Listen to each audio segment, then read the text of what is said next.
Okay. So the example is 4x plus 3y is equal to 4x plus 3y minus 4 is equal to 0. 6x is equal to 8 minus 5y. पहिली step काय असते सांगा? दिलेलं example standard form मध्ये असणं गरजेचं आहे. बरोबर ना? स्टँडर्ड फॉर्म म्हणजे काय? व्हेरिएबल एका साइडला, नंबर एका साइडला. आहे का तसं? आहे का सोडवणे? नाही तसं. बघा तुम्ही जरा नीट बघा. डायरेक्ट सॉल्व्ह करता येईल का? नाही. मग पहिला आपण याला अरेंज करू. मग अरेंज करताना आपण काय करणार? 4x प्लस 3y मायनस 4 तिकडे नेऊ. मग काय होणार? Plus 4 is equal two plus 4. Minus 4 तिकडे जाऊन प्लस झाला ना? मायनस तिकडे जाऊन प्लस झाला. सो हे झालं पहिलं. आता इकडे बघा.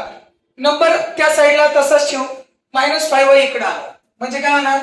6x प्लस 5y बरोबर 8. Equation number 2. कोणाला काय doubt?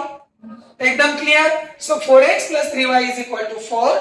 6x plus 5y is equal to 8. हे झाले आपले दोन इक्वेशन. येस.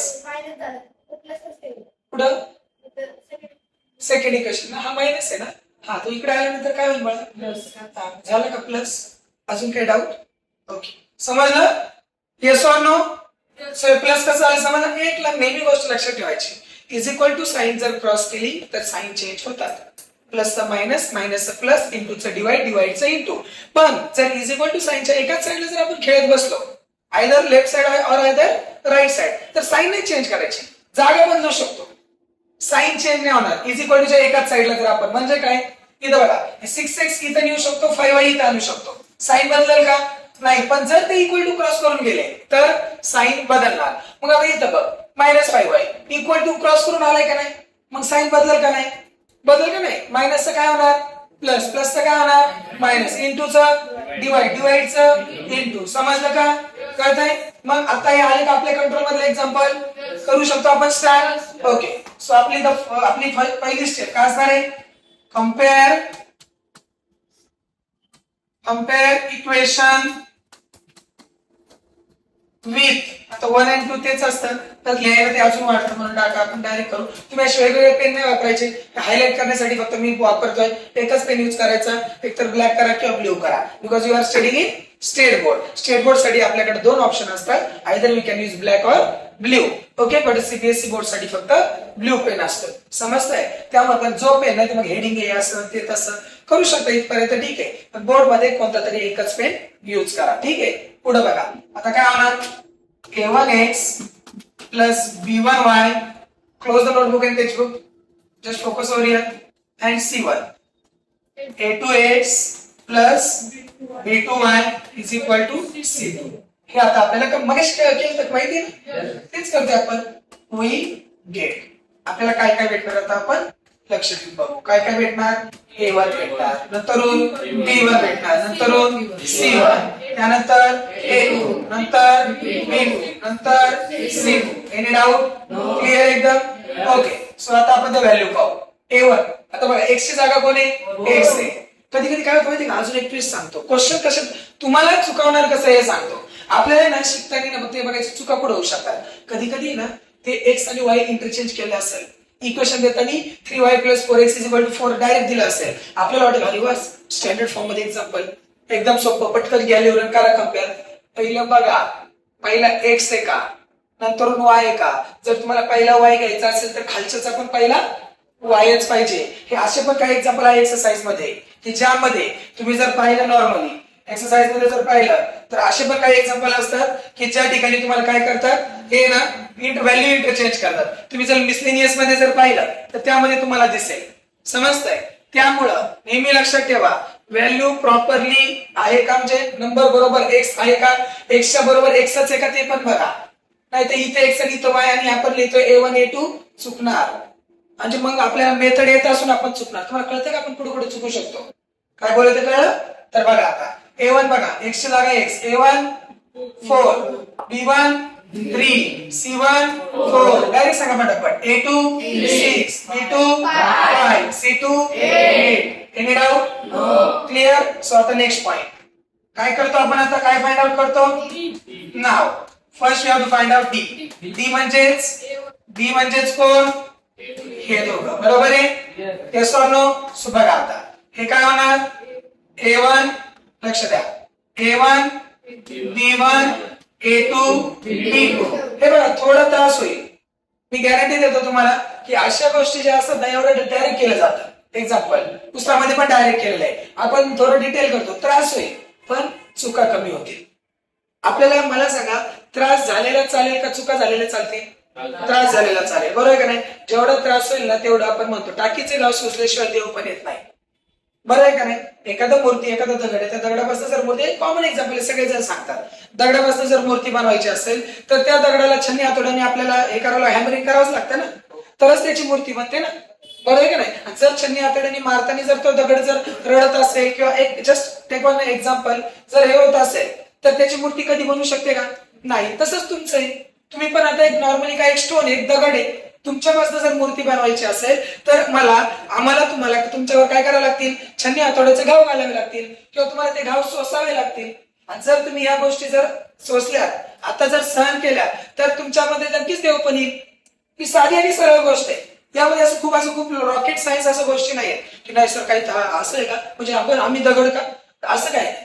एक पॉइंट सांगितलं तुम्हाला एक्झाम्पल, ठीक आहे? त्याप्रमाणे थोडा आता त्रास होईल पण उत्तर तुमचं नक्की भेटेल तुम्हाला, ठीक आहे? सो नेक्स्ट आता मला व्हॅल्यू पटापट सांगा बरं, वेळ नाही घालायचा. A1 किती? 4. हे B1 नंतर 6 आणि नंतर 5. हे कळतंय ना? मग काय होणार बघा, हे काय होणार 4 into 5 minus 3 into 6. 5 4 जा 20, 6 3 जा 80. काय आलं? -2. कोण आहे हे? D. कळलं का? -2 का आलं? Plus minus minus sign of bigger number. -2 येणार नाही येणार. -2 नाही तर काय उत्तर येणार? +2 येईल. का बरं +2? साधी सरळ गोष्ट आहे. 20 मधनं 18 sign of bigger number. Okay, पुढचा पॉइंट डी झाला. आता कोण येणार? dx. dx च्या वेळेस x निघून जातो आणि मग जागा कोणाला देतो त्याची? C1 C2 ला. B1 आलतो जागचा नाही, तो त्याच्याच जागेवर राहतो. मग आता व्हॅल्यू टाकू आपण. C1 C2 किती आहे? 4 8. किती? 4 8. B1 B2 3 5. किती आहे? 3 5. सो आता आपण बघू cross multiply. 4 into 5 minus 3 into 8. 4 5 जा 20, 6 3 जा 18. तेच झालं काय? बघा बरं 8 3 जा ओके 8 3 जा 24. बरोबर आहे. 4 5 जा 20 आणि 8 3 जा 24. मग किती झालं? -4. So what is this? dx. चला dx भेटला, d भेटला, राहिला कोण? dy राहिला. मला सांगा मेथड सोपी आहे का? ओके, खूप सोपी मेथड आहे. आता काय करणार आपण? dy. dy म्हणजे कोण जाणार निघून? by निघून जाणार आहे का नाही? मग हे तसंच राहणार. A1 जागा सोडल का? नाही. मग C1 C2. मग आता आपण यांच्या जागेचे नंबर यांचे देऊन टाकू. A1 किती? 4 6 आणि 4 8. 4 6 4 8. आता काय cross multiply? 4 into 8 minus 4 into 6. 8 4 जा 32 minus 6 4 जा 24. बरोबर आहे. 32 minus 24 किती? 32 मधनं 24 गेले किती राहिले? 12 8 गेले. बघा 2 8 सारी सर्व गोष्ट आहे. 24 7 30 आणि 2 32 म्हणजे किती? 8. So what is this? dy. So आपल्याला काय काय पाहिजे होतं? dx dy. तात्विक समजलं का आता? d dx dy या तिन्ही गोष्टी. ओके, मग आता काय अप्लाय करणार आपण? बरोबर काय करणार? By Cramer's rule. By Cramer's rule काय होणार? x is equal to dx upon d and y is equal to dy upon d. dx किती आलाय? -4. d किती आलाय? 2 आलाय. बरोबर ना? dx किती आलाय? -4. d किती आलाय? 2 म्हणजे आन्सर -2. हे काय? x आहे. बरोबर आहे. सो x ची व्हॅल्यू किती आली? -2 आली. -2. ठीक आहे. y बरोबर किती येणार आता? dx किती? dy किती आपला? 8. d किती आहे? 2. किती आलं? 4. म्हणजे हा कोण आहे? y. सो y किती आला? 4 आला. बरोबर आहे. शेवटला काय येणार? therefore the solution of given equation is काय येणार? इक्वेशनचं solution x is equal to -2 and y is equal to 4. झालं का? काही डाऊट? तर हे पूर्ण गोष्टी जर आपण पाहिल्या यामध्ये, ठीक आहे, आपण एक अरेंज करू पटकन म्हणजे तुम्हाला क्लिअर होईल हे कसं केलं आपण.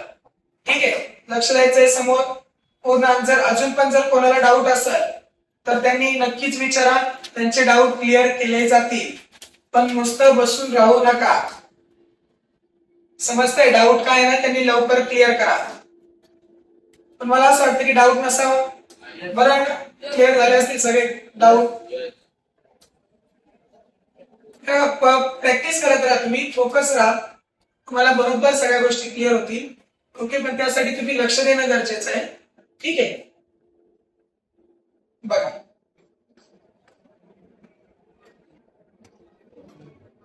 कोणाला काय डाऊट? आता आपण एक काम करू, चेक करू आपला आन्सर बरोबर आहे का. ओके, हे पण चेक केलं जातं. आपला आन्सर बरोबर आहे कसं चेक करतात मी तुम्हाला काल शिकवलं होतं. काय करायचं, ज्या व्हॅल्यू आल्यात ना त्या इक्वेशन मध्ये टाकायच्या. आता एक्स व्हॅल्यू किती आली? -2. तिथे टाकून बघू. बघा, -2 into 4, -2 into 4 -8. y ची व्हॅल्यू किती आली? 4 आली. 4 into 3, 4 into 3 किती? 12. 12 - 8 किती?